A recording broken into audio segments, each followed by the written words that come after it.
Hello guys, I am doctor Kritika Verma.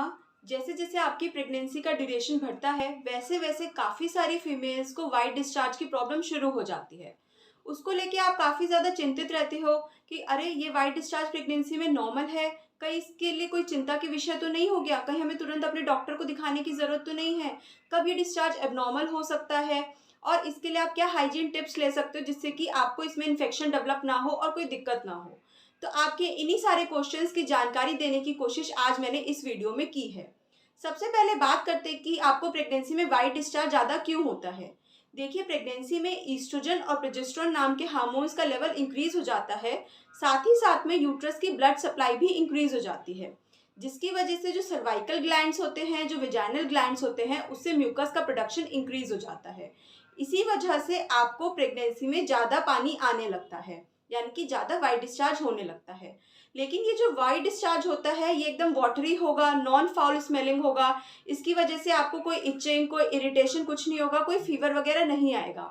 लेकिन अगर कभी भी इससे बदबू आने लगे, यानी कि फाउल स्मेलिंग होने लगे, इसकी वजह से आपको इरिटेशन होने लगे, इचिंग होने लगे, फीवर होने लगे या फिर वेजाइनल एरिया में रेडनेस आने लगे, उस केस में तुरंत आपको अपने गायनेक से कंसल्ट करना है, क्योंकि हो सकता है आपको इन्फेक्शन हो रहा हो। अब ये डिस्चार्ज एबनॉर्मल कब होता है? देखिए, अगर आपको कर्डी डिस्चार्ज आ रहा है, यानी कि दही जैसा डिस्चार्ज आ रहा है, तो हो सकता है आपको फंगल इन्फेक्शन हो रहा हो। तो आपके डॉक्टर आपको वेजाइनल टैबलेट्स देंगे रखने के लिए, आपको वो रखनी है।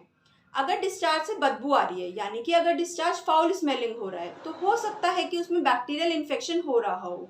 बैक्टीरियल इन्फेक्शन का तुरंत ट्रीटमेंट लेना बहुत ही ज़्यादा इंपॉर्टेंट है, क्योंकि बैक्टीरियल इन्फेक्शन की वजह से लेटर आपकी प्रेगनेंसी में प्रीटर्म बर्थ हो सकता है, यानी कि समय से पहले बच्चा पैदा हो सकता है।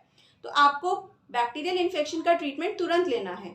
आपके डॉक्टर्स आपको ओरल एंटीबायोटिक्स देंगे तो आपको तुरंत उनको लेना है।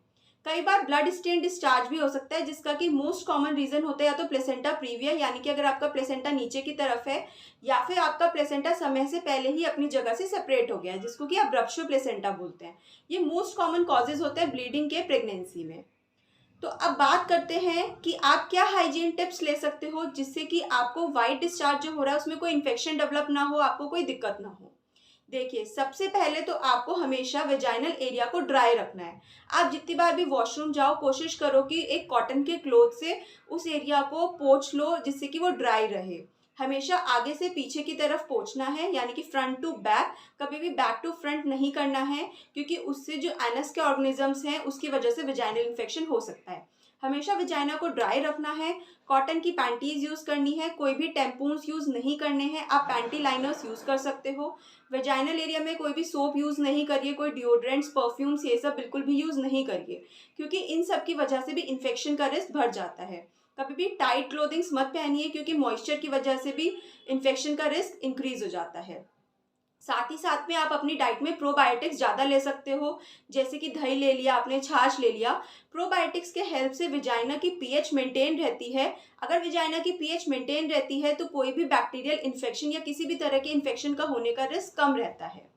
सो फ्रेंड्स, आज इस वीडियो में हमने जाना कि क्या वेजाइना से जो वाइट डिस्चार्ज होता है वो प्रेगनेंसी में नॉर्मल है, वो क्यों भर जाता है, कब एबनॉर्मल हो जाता है, कब आपको अपने डॉक्टर को दिखाना चाहिए, और इसके लिए आप क्या होम रेमेडीज अपना सकते हो जिससे कि इस डिस्चार्ज की वजह से आपको कोई भी दिक्कत ना हो। अगर आपको हमारी ये वीडियो अच्छी लगी हो तो इसे ढेर सारे लोगों के साथ में शेयर करिए, और अगर आपने हमारे चैनल को अभी तक सब्सक्राइब नहीं किया है तो इसको जल्दी से सब्सक्राइब कर दीजिए। Thank you, bye bye.